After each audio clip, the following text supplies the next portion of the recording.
नमस्कार, आप देख रहे हैं गांव आज तक। आपके साथ हूं मैं नेहा बाथम। आज अंतर्राष्ट्रीय महिला दिवस है।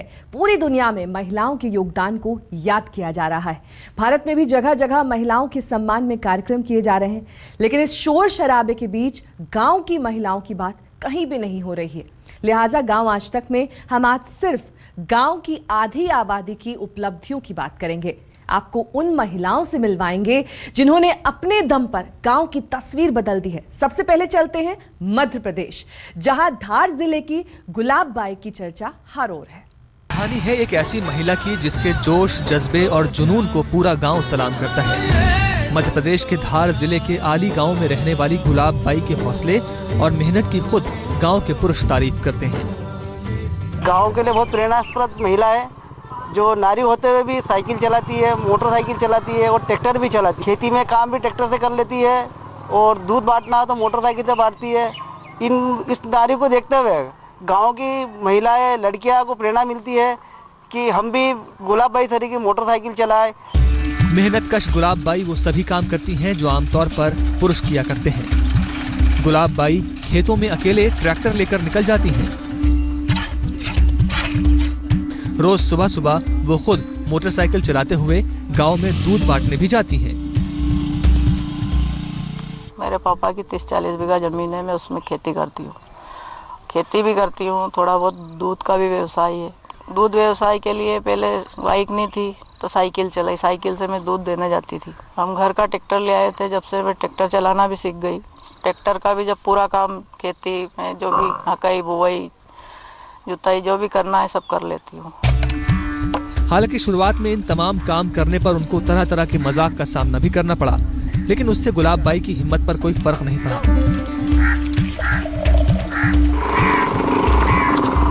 उन्होंने साबित किया कि अगर सच्ची लगन और मेहनत हो तो कोई भी काम मुश्किल नहीं है। पहले जैसे गांव में ट्रैक्टर लेके जाते थे तो थोड़ा लगता था, बच्चे भी हंसते थे, औरतें भी, जेंट्स लोग भी मजाक करते थे। मैंने किसी से शर्माया भी नहीं और ना कभी मन में कुछ ऐसा विचार आया कि कोई अपनी हंसी कर रहे हैं या कुछ हो रहा है। मेरा लक्ष्य था कि अपना को मेहनत करना है और कमा के खाना है। खेतों में ट्रैक्टर चलाने से लेकर पानी पहुंचाने के लिए पाइप लगाने जैसे काम गुलाब बाई पूरी ईमानदारी के साथ करती हैं। शायद यही वजह है कि गांव वाले भी उन्हें देखकर अब प्रेरित होने लगे हैं। साइकिल से आते थे, फिर मोटरसाइकिल से आने लगे। कभी जैसे गाड़ी पंचर हो जाए या कुछ हो जाए तो ट्रैक्टर से भी आते हैं। नियमित समय पे ले आते हैं, गांव में भी दूध लेते हैं। हेलो, हाँ ये बोलो। गुलाब बाई जैसी महिलाएं समाज के लिए प्रेरणा स्रोत बनने के साथ ही उन महिलाओं को भी प्रोत्साहित करती हैं जो जीवन में बहुत कुछ करना चाहती हैं, पर समाज के डर से अपने सपनों को पूरा करने की हिम्मत नहीं जुटा पाती। छोटू शास्त्री, धार, आज तक। अब आपको लिए चलते हैं हरियाणा के भिवानी जिले के एक ऐसे गांव जहां की दो लड़कियों ने पूरी दुनिया में धूम मचा दी है। बलाली गांव की रहने वाली गीता और बबीता फोगट ने कुश्ती के खेल में धमाल मचा दिया है। पूरी दुनिया में उनके चर्चे हैं। बॉलीवुड स्टार आमिर खान गीता और बबीता की कहानी पर ही फिल्म दंगल बना रहे हैं।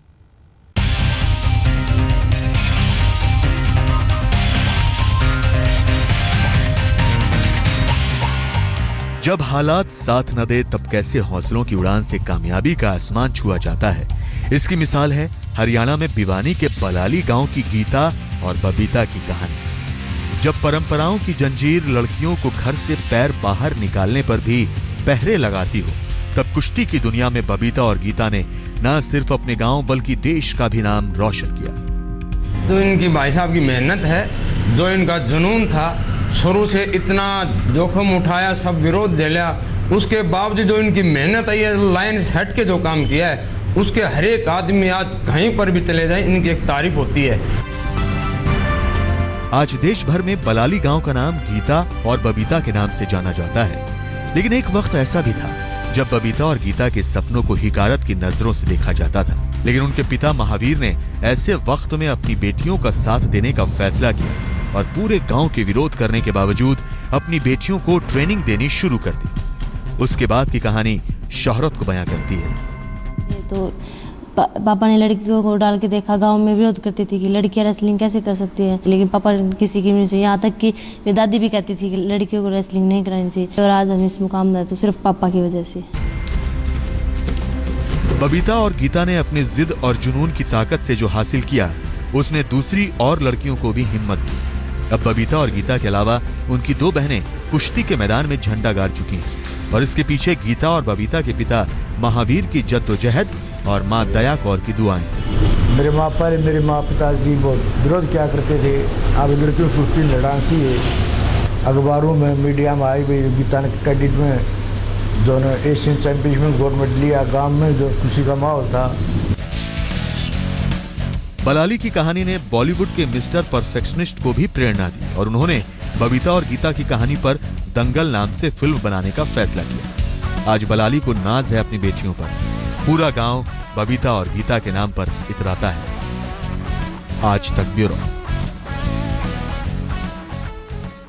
गुजरात के जूनागढ़ के आदिवासी इलाके की एक अनपढ़ महिला ने वो काम किया है जिसके बारे में कोई सोच भी नहीं सकता। उस महिला की मेहनत से आदिवासी इलाके के गांव के बच्चे हाईटेक तरीके से पढ़ाई कर रहे हैं। कैसे एक आदिवासी महिला ने बदली गांव की तस्वीर, आइए आपको दिखाते हैं।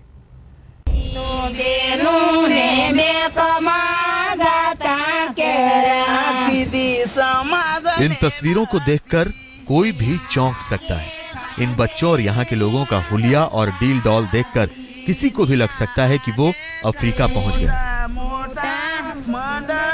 लेकिन हकीकत यह है कि ये तस्वीरें विदेश की नहीं बल्कि हिंदुस्तान के गुजरात प्रांत के एक आदिवासी इलाके की है। जूनागढ़ में पड़ने वाले इस इलाके का नाम है सासन गीर। गीर के जंगलों के बीच बसे इस गांव के लोग आजादी के सालों बाद तक दुनिया से कटे रहे। वो अपनी ही दुनिया में मस्त थे। लेकिन गांव की एक अनपढ़ हीरबाई इब्राहिम ने उनकी जिंदगी में क्रांति ला दी। ये गांव अब न सिर्फ विकास की मुख्य धारा से जुड़ गया है बल्कि कंप्यूटर जैसी अत्याधुनिक चीजें इनके जीवन का हिस्सा बन गई हैं।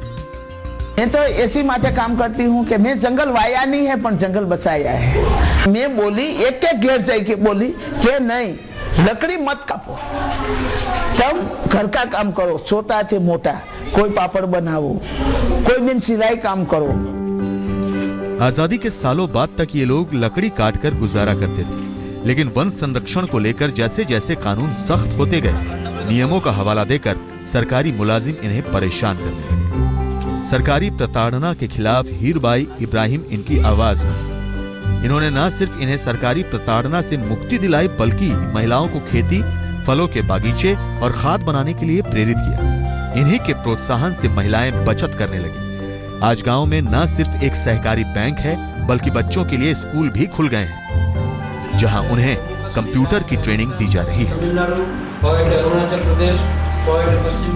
हीरबाई बहन लोग भी खुद अनपढ़ है पर अपनी समाज की बहुत चिंता करती है और उसने बालवाड़ी शुरू की थी। रेडियो सुनने की शौकीन अनपढ़ आदिवासी हीरबाई इब्राहिम का जीवन इस रेडियो ने ही बदल दिया।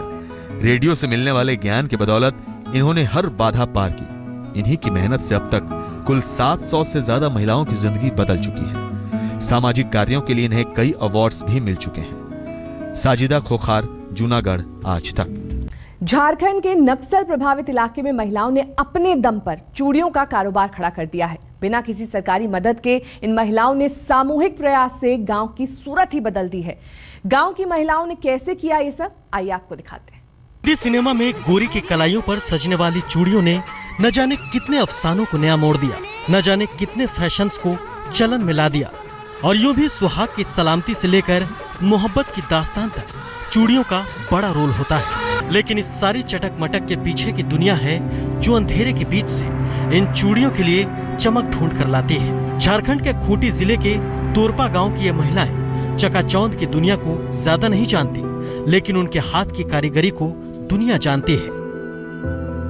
विशेष करके लाहा का प्रशिक्षण हम लोगों ने यहाँ 4 गांव के महिलाओं को दिया, जो कि बिशनपुर के 2 ग्रुप, मरचा का 1 ग्रुप और बगिया का 1 ग्रुप। तो करीब हर ग्रुप से 15-15 महिलाओं को, कुल मिलाकर 60 महिलाओं को प्रशिक्षण दिया। यहाँ से विदेश से भी चूड़ी के लिए मांग आ रही है। चूड़ियों के कारोबार पर पारंपरिक तौर पर पंजाब, उत्तर प्रदेश या राजस्थान को ही महारत हासिल है, लेकिन अब घोर नक्सल प्रभावित इलाकों से हुनर की नई पहचान निकलकर सामने आ रही है। कारोबार बढ़ रहा है और वो सिर्फ चूड़ियों तक ही सीमित नहीं रहा है, बल्कि इन महिलाओं के हाथों से बने शोपीस की भी भारी मांग है। लाह का बहुत सारा आइटम बनता है, उसमें विशेषकर हम लोग चूड़ी के बारे में ही बताए, महिलाओं को हम लोग मोटिवेट किए। शुरुआती में 3-4 महिलाओं को ट्रेनिंग दिए, महिलाओं ने शुरुआती में बनाया, बहुत अच्छा बना रही हैं और इसका मांग बहुत जगह है। इन महिलाओं की कामयाबी के पीछे उनका हौसला है और यही वजह है जिसके बल पर बिना किसी सरकारी प्रशिक्षण के इनकी कारीगरी एक मुकाम हासिल कर रही है। लेकिन इतना तय है कि जिस दिन इन हाथों के हुनर को प्रोफेशनल्स पहचान मिल गई, उस दिन इनका नाम शोहरत के आसमान पर लिखा जाने लगेगा। खूंटी से धर्मवीर सिन्हा, आज तक। गांव आज तक में आज बस इतना ही। कल फिर होगी मुलाकात कुछ और गांव के दिलचस्प और रोचक खबरों के साथ। तब तक आप बने रहिए हमारे साथ, देखते रहिए आज तक। नोएडा में सोमवार से लापता महिला फैशन डिजाइनर का अब तक कोई सुराग नहीं लग पाया है। पुलिस और घरवालों को अपहरण का अंदेशा है।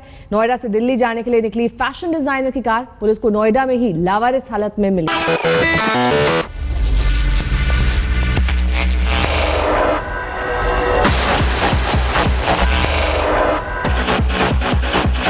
Okay guys, we have to